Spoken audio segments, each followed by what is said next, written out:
ప్రభాస్ గారికి పెళ్లి అవ్వదు అని. ఎందుకంటే చాలా మంది క్యూరియాసిటీతో అవతల యాంకర్ అడిగారు. ప్రభాస్ గారికి ఎందుకు ఇంకా పెళ్లి అవ్వట్లేదు? ఎప్పుడవుతుంది అని.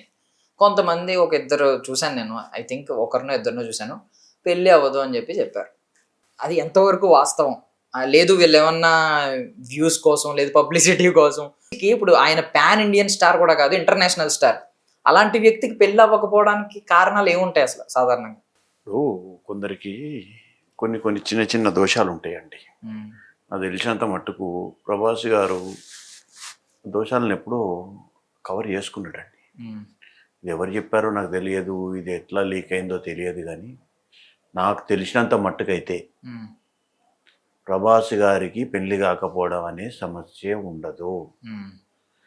2025లో ప్రభాస్ గారికి 200% పెళ్ళి అవుతుంది. ఇది రాసి పెట్టుకోండి.